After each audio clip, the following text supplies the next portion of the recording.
Welcome to the podcast where together, every Monday, we explore hospitality in its very broadest sense.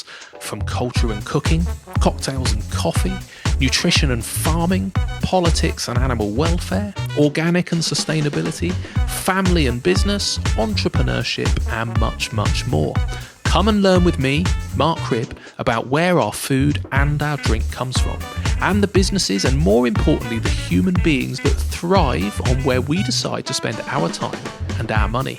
Sign up to our weekly newsletter at humansofhospitality.co.uk and hit subscribe on your podcast player of choice.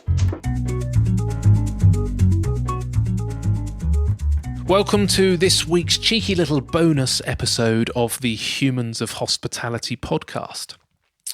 Now, although this podcast is aimed at really anyone who loves food and drink, it has a natural slant towards people who work in or around hospitality. And if you listen to these conversations regularly, you'll have noticed that certain issues keep cropping up. So as well as chatting about these issues and trying to get people to think about them when choosing where to spend their money, it's pretty awesome to also be able to give some advice as to how, as an industry, we work together to resolve them. And one way we can do this is to meet up at shows and listen to speakers or brainstorm ideas. So in this episode, we're going to look at some of those issues and touch on what topics are going to be discussed at the Independent Hotel Show later this month. For example, words like craft, artisan and boutique have been borrowed by bigger brands, giving the impression that they are as bespoke as the little guy. But actually, if you listen to some of my chats with people like Joel from Bad Hand Coffee, or maybe Pete from Bakehouse 24, or even Claire from Chococo, you'll realise they really are not. Online travel agencies, also known as OTAs in the trade, are another one. They're great when you want to book a trip or a room with a couple of clicks, but tough for the small hotels at the other end who pay big in commission. And then there's TripAdvisor. Don't even get me started. Instead, let's meet Miranda Martin, who runs the Independent Hotel Show, which takes place in Olympia, London on Tuesday the 15th and Wednesday the 16th of October. And if you're inspired or maybe even irritated by any of the topics in this conversation, you can dive deeper by popping along to the show yourself, or I'm sure we'll be touching on many of these topics again in future episodes of the podcast. Sign up for my weekly newsletter so you don't miss any at humansofhospitality.co.uk. But for now, please enjoy my chat with Miranda.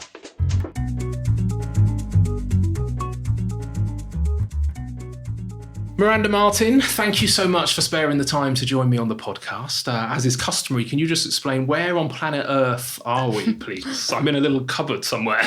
Thanks very much, Mark.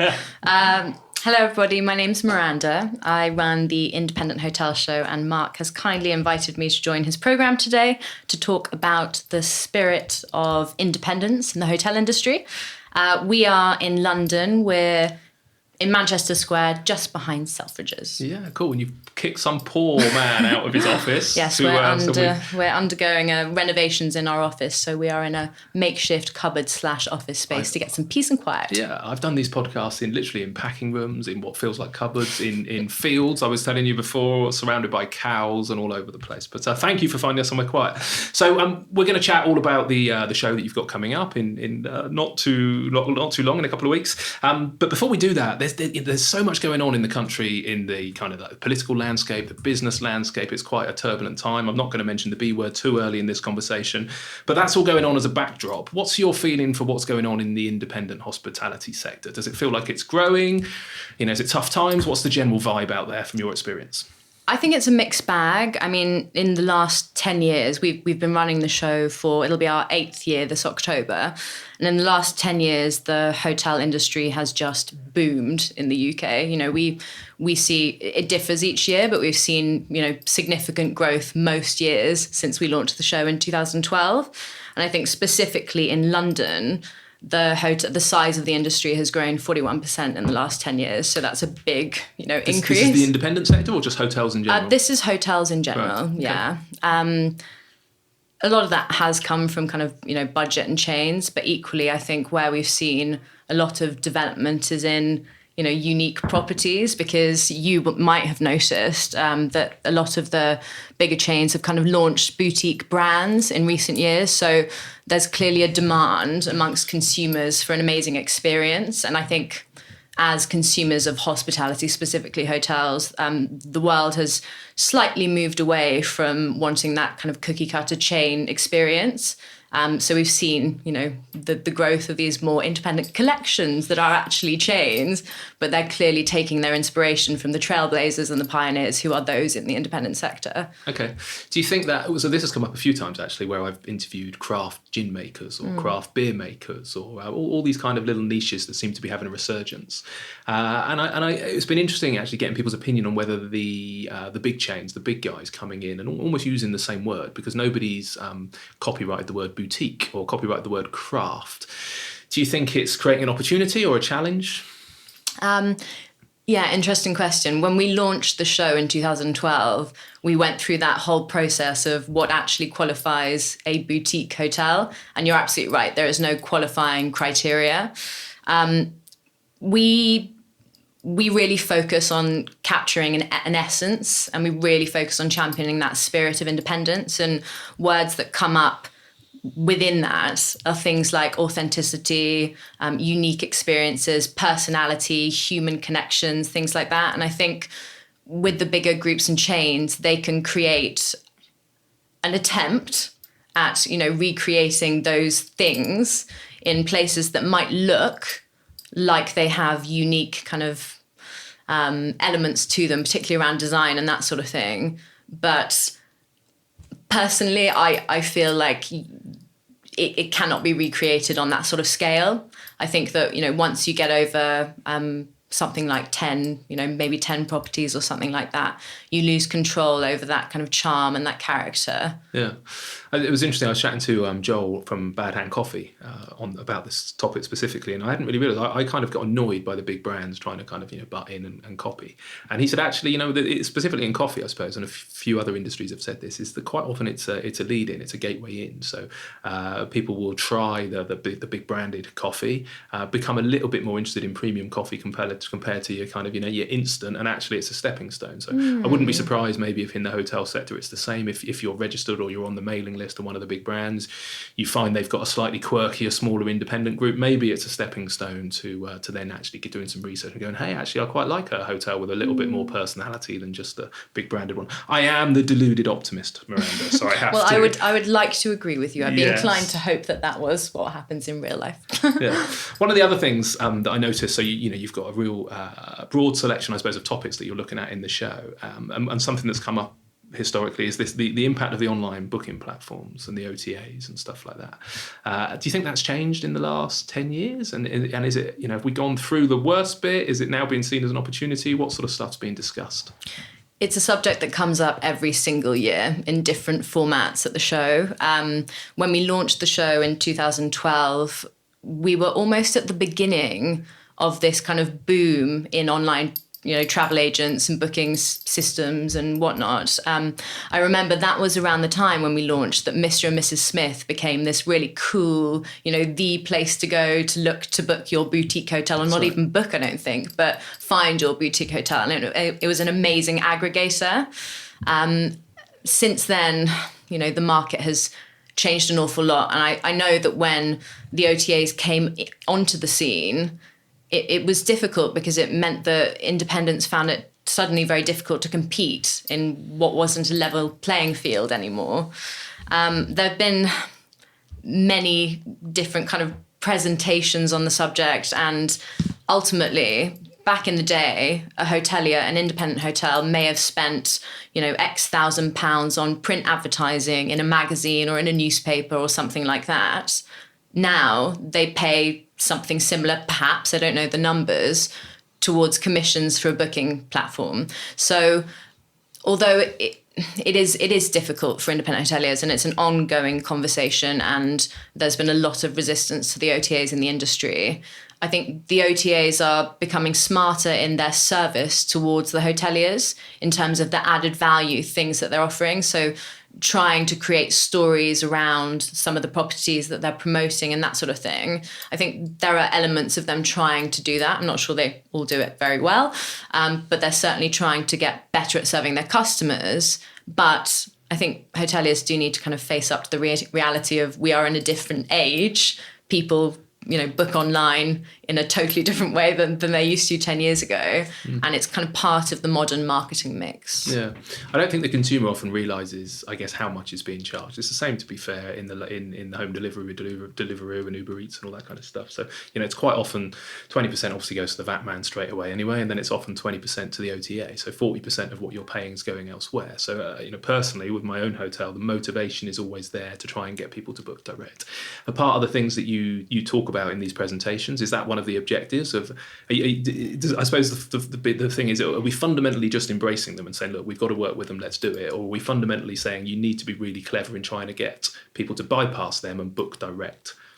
At the show, it's all about improving the individual hotels' website, systems, practices to try and increase their direct bookings. Right. And it's about revealing to them strategies that they can implement that mean they get more return business, that they drive people to their website through social media, things like that where they can kind of compete on a more level playing field.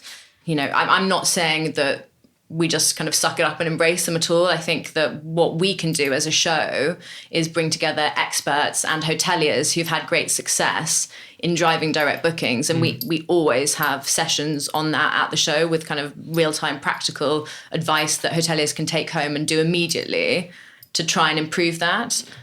But, on the flip side, it is a kind of reality that the industry faces. Yeah, you haven't probably got the same budget as Google in your independent hotel. No, or Booking.com or whatever it might be, yeah. They are, I'm interested to see if the government starts to regulate. I suppose they've been talking about it more and more because I think when it's most irritating as a hotelier is when you type in the actual name of your own hotel and then the first 4 or 5 sponsored ads are from all of the OTAs that have jumped on in front of you, even if people are specifically searching for your ad. But I get it from a consumer perspective. It is just a damn sight easier if you regularly use a certain booking engine and they've already got your card details and they've already got your address and it becomes a one-click booking process, and then they give you points and all this kind of stuff. It's incredibly difficult to fight. The biggest thing for me, and the reason I have these conversations, is I just hope that if you educate the consumer and they realise how much of that money is going to some offshore kind of corporation, maybe in Silicon Valley, then maybe they'll go bypass it and support that little independent family who are grafting trying to run their hotel. So, well, it's absolutely things like what you're doing, Mark, where you're really championing the stories of the hoteliers and their families and, the stories around the hotel that will engage people on a human level. I think consumers want a user experience that is super easy, as you've just said, but they're also, they also have hearts. They do. And where they're captured by stories, yeah. That does drive behaviour. So it is about how what we strive to do is help hoteliers make sure that their story really represents who they are and what they are and their essence and how special they are and what they're doing and why it's different. And then we give them the tools through the sessions around the marketing sessions and that sort of stuff, so that they know how to best get those out there into the digital sphere, as it were. Perfect. No, amazing. We'll come to some of the specifics around the hotels that you're supporting shortly to bring to life some of those stories. Before we do that, I've got one other sort of ranty subject, I suppose, that we've got to touch on, because again, I think you're turning about it. Is it called turning TripAdvisor from foe to friend? So apart from the OTAs, TripAdvisor is probably the other one as a sector that we all rant about. I don't think they've got too many friends in the hotel world. What's that about, and what's your kind of general experience over the last decade of TripAdvisor? Is it something that comes up a lot? Is it another popular session? It's definitely a popular session. I laugh because whenever we get OTAs on the stage at the show, it has historically often turned into an OTA bashing session with our audience of hoteliers, challenging and questioning as they would. So you bring TripAdvisor in so there's someone even more unpopular. Just kidding. They're not a sponsor, are they? No, they're not anymore. It's not pay to play to speak at the show. Okay, no, I think what we need to do with that sort of a session is, there's so much stuff in the press recently about how TripAdvisor have taken down, I don't want to quote the wrong number here, but however many millions of false reviews or something like that. Yeah. It's not regulated, is it? I think the biggest problem with TripAdvisor, I think, compared to because reviews are inevitability about our sector. I could rant about this for a long time. I was chatting to Michael Bremner a couple of weeks ago, who's a chef down in Brighton.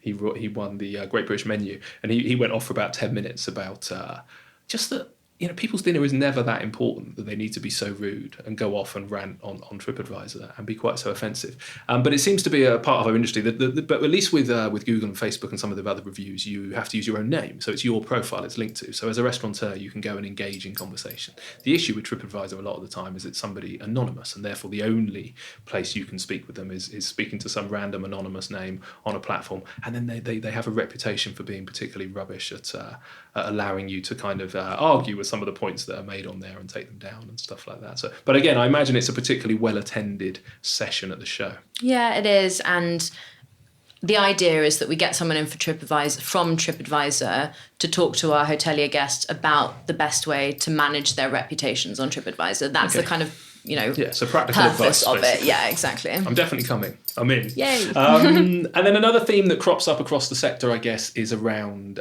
recruitment. So hospitality has a reputation, or has certainly historically had a reputation around being a kind of a stopgap, or students, or something you do in between jobs.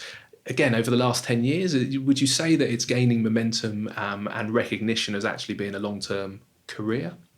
I think, again, that's a really ongoing conversation. I do think as the hospitality outlets, I don't really like to call them that, but the different types of kind of hospitality that we see now are becoming so kind of progressed. They're much more kind of lifestyle extensions, as it were. I think with that sort of thing, where you're really bringing experiences to life, and it's not necessarily just a heads on beds environment or somewhere where you go and pick up food, but there's so many kind of themes and so much personality coming through in a lot of these hospitality outlets. I think that then attracts a certain type of people. I think what you do get in hospitality is truly passionate people. And I've worked in lots of industries doing events, and I used to work on Fashion Week and art fairs and things like that. And the hospitality industry is full of amazing, nice, good people. And I think we don't do enough to shout about it being a kind of joyful industry where you get to connect and be on, in human contact with people all the time. I think people are so different, aren't they? And there's different things for different people. But certainly when I go to events for our industry, when people come to the Independent Hotel Show, the buzz of the people in the room is positivity and excitement and passion. And, it's a special industry for a type of person. I think we are, as an industry, lobbying to government with the help of UK Hospitality to increase apprenticeships and get more people flowing through the industry, because hospitality is and tourism is one of the biggest kind of economic drivers this country has to offer. And we should be doing more to encourage people into it. But I do think that the establishments individually have a responsibility to create a better kind of brand of recruitment as well. I think that's something that we try to help with at the show each year as well, which is talk about how you can attract the type of staff that you want through your recruitment brand, and what that looks like practically in job specs, and the training and the benefits that you offer to your staff and the flexibility and things like that. So it's about communicating what you have as an operator within this industry that would appeal to potential employees. I think it's difficult when you're in the sector, because the observation, certainly in the kitchen and with chefs over the last few years, is a huge change in the culture in the kitchen. So from historically 80, 90, if not 100-hour week, windowless boxes, quite an angry kind of environment. And now you're seeing, chefs down to working a 4-day week, just kind of, saying that there's really no excuse for people to be managed in a disrespectful fashion. So it feels like I'm probably motivated by a bit of a shortage of chefs in the industry. I've always found it contradictory that we spend so much of our time looking after people having anniversaries, having birthdays, having special social occasions, time away with family, yet behind the scenes the team are often working double shifts and working every weekend and not getting the time to spend with their family. inside the sector, it feels like we're recognising that now and trying to work harder to achieve it. Again, would you say that sort of come across? Because you must have seen a lot of trends in a decade of this. I know some stories of unique properties. So, for example, at Hamyard Hotel, one of the Firmdale hotels, who actually were one of our award winners a few years ago, they have an amazing recruitment policy and kind of HR policy, I suppose, and they really, really look after their staff, and they're very flexible, and they're great at, mothers returning to work, looking after them properly and that sort of thing. And there are lots of individual examples within particularly the independent sector where you really see that people care. They're humans and they really care about their people, and they are people themselves, and it's that kind of passion thing. And in those smaller propositions, there's often much more flexibility and more open kind of dialogue about what people want, and kind of curating the culture to retain staff, to make people happy and that sort of thing. I think, I know less about the bigger brands and chains, and, it must be more difficult to implement processes across that kind of scale, of course. But I think people are wising up to the fact that if they want to attract good people into this industry, employers are wising up. If they want to attract good people into this industry, they need to make it an attractive place to work. And so they are looking at the way that, what people want in the modern world, the way that the time that they need to be with their families, as you say. Yeah. So we touched on this before we started chatting, but Gareth Banner from the Ned, the amount of work that those guys do there's 1,000 people who work at the Ned, and the level of work they do, whether it be the 24/7 kind of restaurant that they've got in-house, whether it be the fact that they actually set up a recruitment centre overseas to kind of, train people and test people and then bring them to the UK and pay for them somewhere to live for the first couple of weeks. I remember him making a point that we all moan and complain that there's a lack of staff in our industry. But actually, what we do and what out-the-box kind of thinking is there to do. So yeah, anybody who's specifically interested, also go and listen to the Gareth Banner podcast on here. So all of these sessions seem to have this idea of really getting the industry to talk to each other, to share experience. Again, you touched on it just now, but I think we are a sector where it's full of such lovely people that we do like to help each other out. The slightly cliched line of all boats are lifted on a rising tide. It's kind of good for all of us. Was that one of the motivations for the show being set up? Was it about creating an environment for the industry to share its kind of journey and its stories? Yeah, absolutely. I mean, we're events people, but what our events do is that they serve communities and they bring communities together. And I've been, working on the Independent Hotel Show since its inception in 2011.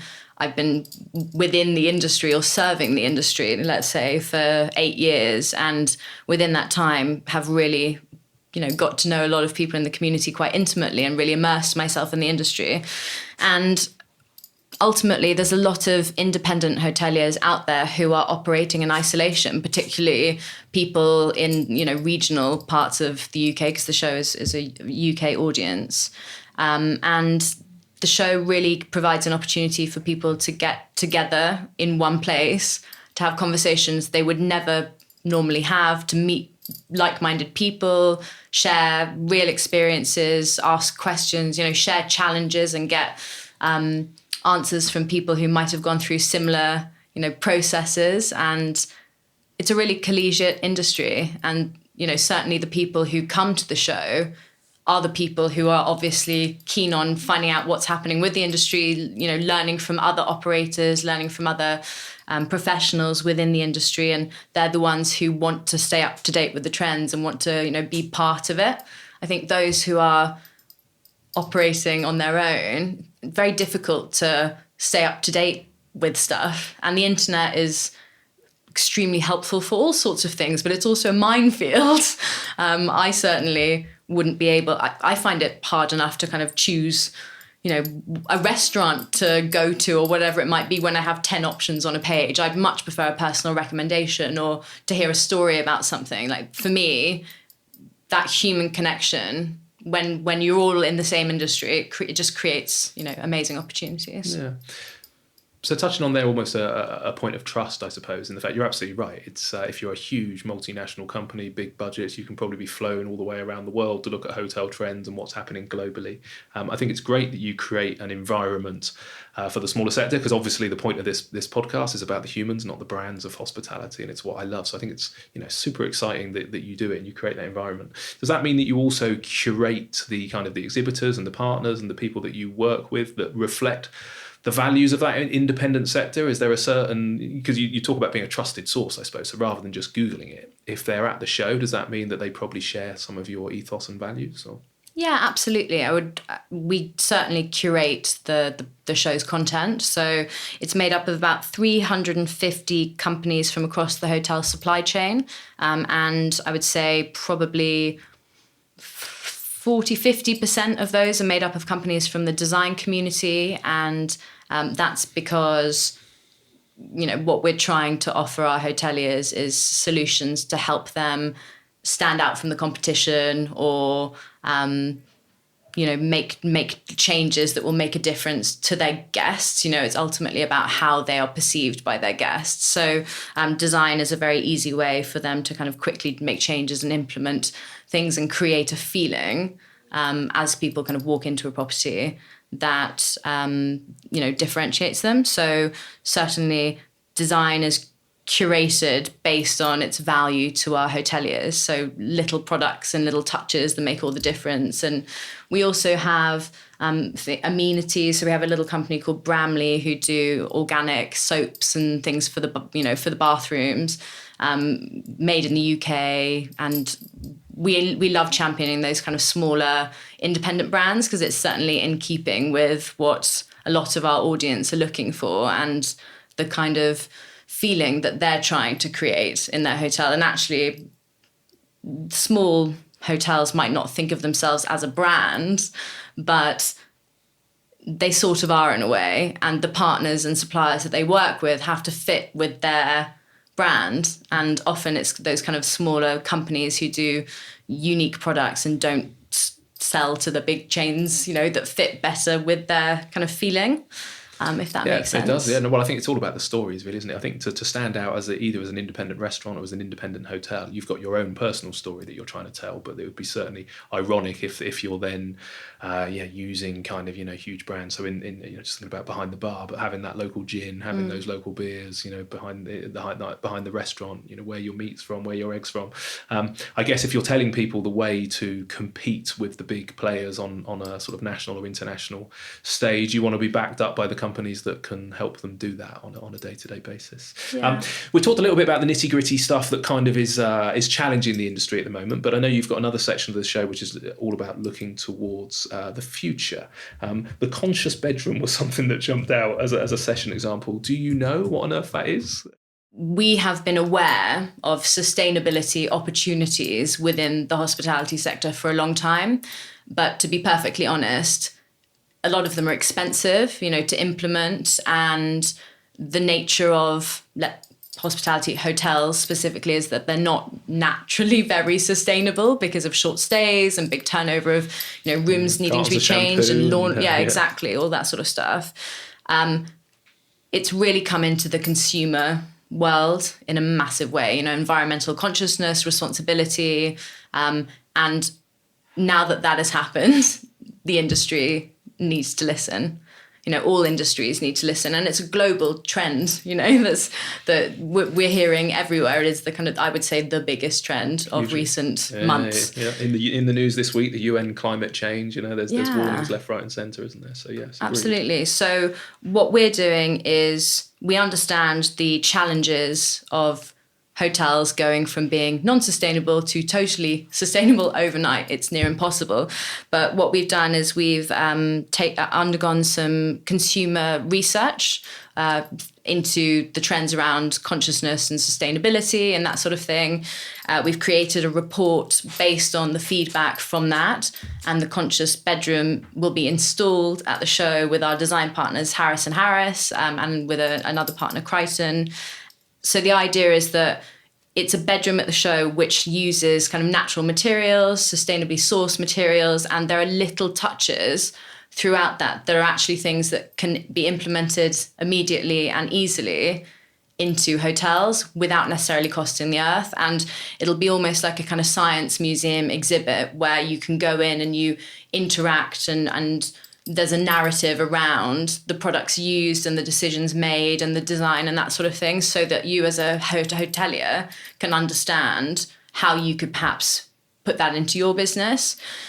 We know that hotels aren't going to suddenly refurb their entire property to be, totally sustainable immediately, but we're offering little solutions that can make a difference now. And if everybody makes one little difference, that's how we get the ball rolling. I think it's about trajectory, isn't it? In all of our lives, we can't make instantaneous changes, but bit by bit, I think we can make an improvement. Funny enough, actually, Andrew Stephen, who's the CEO of the Sustainable Restaurant Association, podcast goes out this Sunday, or in the past, probably by the time this one gets released. But then we dive deep into changing the restaurant industry and the hotel industry have a really exciting opportunity, I think, to trailblaze a little bit, particularly on kind of food and farming and where our food comes from, because we should know more about that than the average consumer walking down the street, because it's our trade, it's what we do.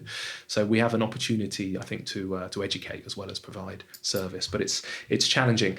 You've also got a session on the dark art of digital. I think my experience of the independent hotel trade is that digital's hard because it moves so fast. So, there's always a new app or a new piece of tech or a new booking engine or a new, how to get into your room or what to put on your telly and all this kind of stuff. And by the time you've invested in it and designed it, it's gone out of fashion. And again, if you're a big chain, it must be great to develop your own app that rolls across your 200 hotel estate. But in the independent sector, that must be a huge challenge. What sort of things get discussed there? To be perfectly honest, I think the hotel industry, and this terrible generalization, the independent hotel industry is one of the slower industries to kind of catch on in terms of data and technology and that sort of thing. So at the show, we have lots of companies who have innovations in technology who form part of the exhibitor makeup, but we also have talks like this session, The Dark Art of Digital, to help educate hoteliers on how they can utilize the tools that are out there for them to improve their websites, improve their customer journeys, booking experiences, increase direct bookings, all that sort of stuff. I'm not very techie savvy, so we actually have a director of digital marketing within the company. It's a new role we've just created because we recognize lots of things that you can do within this sector that we're not actually doing and capitalizing on. So the idea is that it reveals the latest in opportunities that you as a business could capitalize on to improve, your efficiency or the way that you market yourselves or whatever it might be. It's basics, to be honest. It's probably more basics than really kind of in-depth details, because I think as an industry, particularly with the smaller hotels, that's sort of where we are. And also the nature of the audience, they're the owners and they're not necessarily all very, very super techie people. They're more people. That might be why we work in hospitality, and why we like looking people in the eye and doing customer service. But all too often now, I feel like a tech business more than a hospitality business. Just thinking in the restaurants, with particularly around data. A lot of our marketing is social media orientated. We try and develop a loyalty card, and then it's all about, well, how do you capture people's visits? How do you manage those points? How do you reward them for that? How do you communicate with them? GDPR. I could bang on about that for hours. It's a challenge, but I'm glad you're covering it. So one of the ways that you inspire the sector, I suppose, and really highlight the trailblazers and the good stuff that's going on is through the rewards side of it. And I think you've got one this year. Is it the Hotel Innovation has replaced the Outstanding New Hotel Award? Is that right? And yes. Why is that? And then can you just talk a little bit about the sort of hotels that are on the innovation shortlist? So the reason we replaced Outstanding New Hotel with Hotel Innovation was because we found that the criteria to qualify an outstanding new hotel was a little bit challenging for us. So where hotels have been refurbed or rebought, and then redeveloped or whatever it might be, or changed ownership, they're potentially new concepts, but they have been operating for X number of years or whatever it might be. So it was around criteria, and also we as a show want to champion innovation in the sector and, really talk about the positive stories and people who are doing things amazingly well and, the kind of aspirational people within the sector and businesses within the sector. And that's why we chose to highlight innovation instead. Makes sense, I think, doesn't it? There's some beautiful old buildings that have been hotels for hundreds of years, but they need a refurb and a regen, don't they? There's quite a range of different sort of styles on there that have been shortlisted. There's an American-style motel, a restored textile warehouse, a diversified Swinton estate. It's pretty broad range that you look at. Any specific examples, I suppose, of past winners or the guys coming up this year and why they catch your eye? Molly's Motel, which is one of our shortlisted things, the latest from Nick Jones' Soho House group. That's just a really cool, new and different concept. No one's ever thought of it in the UK before, as far as I'm aware. And I don't know, it's just kind of simple and genius. It's like it's a market that hasn't been tapped into, and he's doing it. And I have not been involved in the judging process at all, so I have no idea who's going to win that. But for me, that's something quite cool and unique. Past winners, well, Robin Hudson, who I think you've interviewed him. I haven't yet. I've interviewed James Golding, his exec chef. Yes, but Robin, if you're listening, you're on the list. You're coming soon. I'm tracking you down. So Robin, I think, with the pig, really was the trailblazer for that kind of pared down luxury thing. At a certain point, what luxury came into question. So for someone like me, the most luxurious thing is comfort, and it's not somebody kind of serving me with white gloves and silver spoons and formality. For me, that's uncomfortable. And I think Robin definitely changed the way that we looked at luxury with the Pig group, because they are gorgeous hotels. They're so comfortable. They've got roll top baths in the bedrooms and log fires in them, and they're beautifully perfect, but they're not traditional luxurious hotels. So he started something different there, I think. And with Hotel de Van beforehand, actually, because that was him as well. So, absolutely. Gerard Bassett. So with all of these ones that stand out, I guess it's something about their ethos, or they're doing something different. Do you think that almost by necessity needs to come from the independent sector, because it's the founders that have this kind of vision or this ethos, and maybe that's different to what the big corporates can pull off? Definitely. Where there are these unique, themes, and where someone like, Robin, or even Charlie and Justin from Artist Residence, they've got a few really unique little properties. They've got something that they hang their hat on is that they engage with local artists, and they have artists on rotation in all their different locations, but they're really beautifully designed. They're relaxed and informal, but again, every little detail is considered. It's the people who are behind, those themes, for sure. When it's a big corporation, sure, they may have ideas around what they want to try and create, but it's more contrived, and they have different agendas. But certainly in the smaller groups, it comes from the passion of the people. Yeah. And that trickles down. So many of the people in this sector as well, Mark and Felicity, I think, were in mineral exploration, Hampton Manor. James and Fiona had worked in the NHS.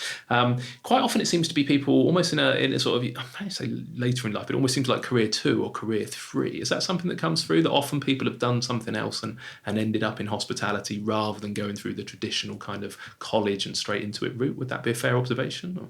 Yes, absolutely. I mean, I think there's certainly a mixture, but we do hear about those stories of people who've, packed in their rat race jobs in the city and gone to do what they think will be a kind of slower pace of life and run a lovely little boutique hotel in the country. I think they probably find that the pace of life maybe slows down, but the graft doesn't, exactly. It's got its own kind of challenges. But we see lots of those sort of stories. So there's a couple who own the cottage in the woods, Julia and Nick. And Nick used to work in the city. I can't remember whether he was finance or a lawyer. Julia was a designer, and they had enough of the city and wanted to get out, and they've opened an amazing, beautiful hotel in Malvern with incredible views, and they are so passionate about it and they love it. And for them, it is certainly career too.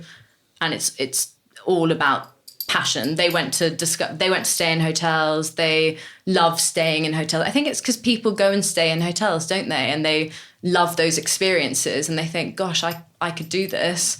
And it's a really attractive prospect. But I think, it depends where you get, how you find your funding at that stage, obviously. Yeah, I think people burn out quicker than they anticipate a lot of times, but some people it is their destiny, they're born to do it and it works well. But yeah, definitely do your research and go in with your eyes wide open because it's a tough little sector. So sounds awesome. Can you remind me the dates and the location and where do people go to register? Yes, so the location is Olympia in London and it's the independenthotelshow.co.uk and the dates are the 15th and 16th of October this year. Okay, awesome. Do you think there's anything, and we touched on this very briefly, just coming to the end, but do you think there's anything that the government should be doing for the sector more than they are? Is there anything that's come up where people look for that kind of government political support? I think the combination or the merger of the British Hospitality Association and the ALMR recently, that has come about because the industry is really getting together. They've created UK Hospitality, really getting together to promote how important hospitality is for the UK economy. And I think it feels like we're at the beginning of a journey. I think the government are listening now, and there have been more breakthroughs now than there have been, before. But I think certainly continued attempts at making hospitality a more attractive place to work, and also, as I said before, kind of apprenticeship schemes and that sort of thing, super important. Have you had any exposure to the kind of campaign to reduce VAT in hotels to put us more on a level pegging with Europe, where they tend to charge, I think it's 5% in France and maybe 8% in Germany. It might be the other way around, but it seems to always be recognised as almost as an export and as such an important sector. And often with food as well, even in Ireland, is different. Has that come up on the agenda? Have you had any past-ish speakers with it? Or? Yeah, I mean, we've had Kate Nichols speak at the show before. We had her predecessor, Ufi, at the British Hospitality Association speak. And yes, absolutely, it's something that kind of comes up. But with regards to our show, we are probably more around practical solutions for hoteliers that they can take home and make differences to their business, kind of operational more stuff. National campaigning. Yeah, exactly. Perfect. Well, it's great that you represent what is such an awesome and exciting sector. So thanks for doing it. Sounds like a really good place to come and learn about some topics. There definitely lots of these topics are going to be ones that I do deep dives into, in the industry as time goes on. So the online travel agency reviews, they come up all the time. So we'll do some specific stuff, and maybe we'll do a podcast of top tips for people in the industry that can make some difference as well. But it's going to be busy for you in the next few weeks. Good luck. I hope it goes well, and thanks for sparing the time to chat. Thank you very much.